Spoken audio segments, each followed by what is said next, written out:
Hi guys, it's Real Man Stuff. It's Manly Mike. Grab yourself a beer. I ain't gotta tell you what time it is.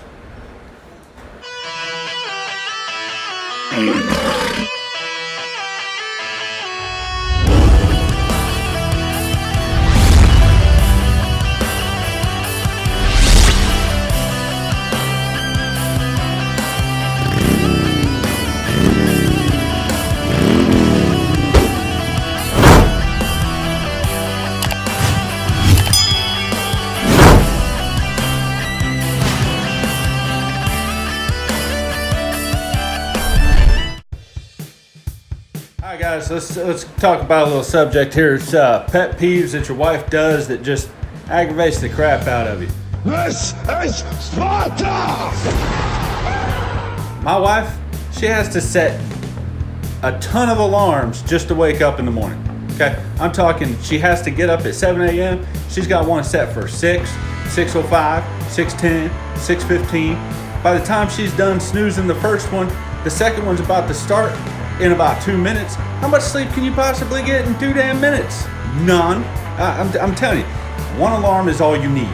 That's how men do. We set one alarm, and hell, half the time we're awake before that because our bladder says, "Get the hell out of bed, stupid." A friend of mine told me that his wife can't multi-project.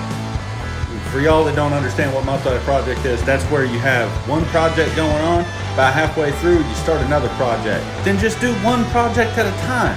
He said when he gets home, his yard is half cut, the laundry's in the washer but not in the dryer, the dishes are washed but not rinsed or put away. It's like she starts 140 projects but only does half of them. So if you combine them all together, she's only done like... Bupkis. Let's talk about warning labels.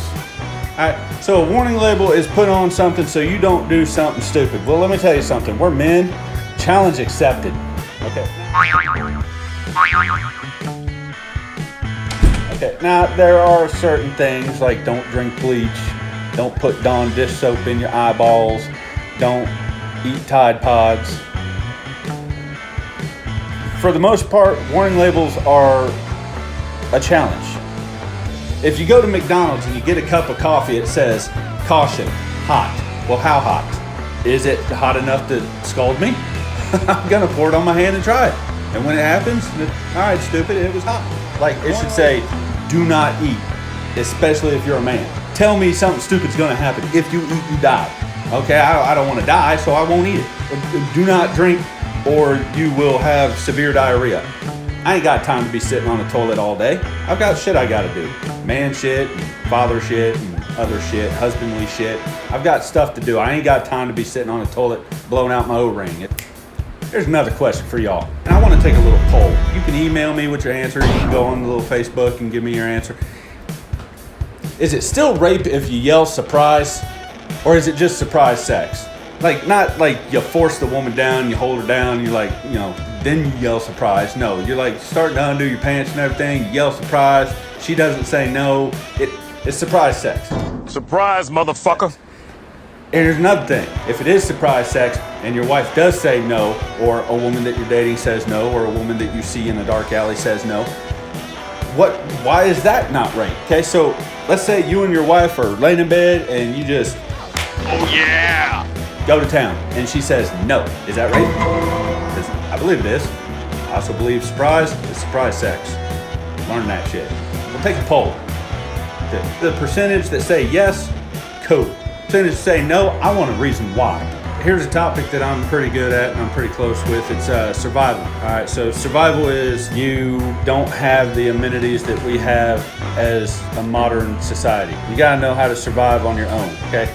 You're not gonna load down a big old pack that's 150 pounds and go walking around trying to find food and shit. Your back will start hurting, your knees will give out, you'll quit halfway through, you'll probably die 2 days in. You wanna make a pack that's small enough to last you a couple days, but at the same time big enough that you can fit your necessities in it. The first aid kit, stuff like that. You always want to have a good full tang knife, tip to handle.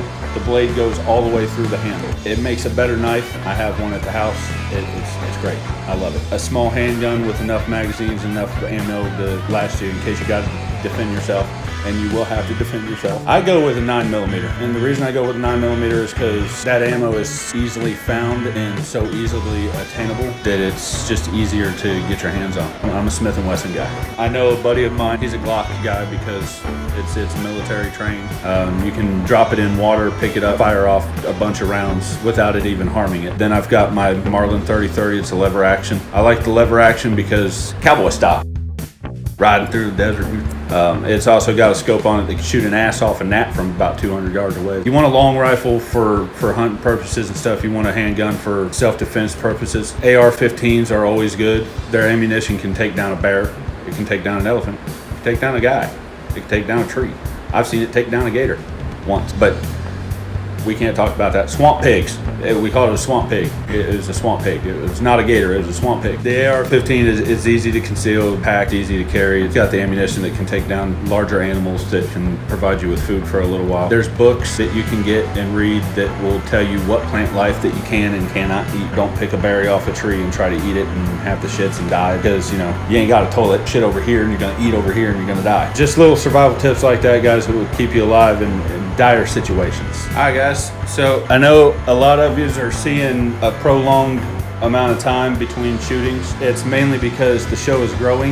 We've got a lot more editing to do. Growing into show more than a 3-minute rant of a guy wearing sunglasses telling you to grow nuts. We're trying to be more informative, be more funny. We've got more skits that we're adding. We're adding, I know the last one there was commercials and everything that we were adding. I found it to be funny. I hope you find it to be funny and just kind of hang in there. It will get to a point where we are, you know, pushing the episode a whole lot faster. Be patient while we grow the show into what we see it to be. All right, guys, this has been Real Man Stuff. It's Manly Mike. Man up, man out.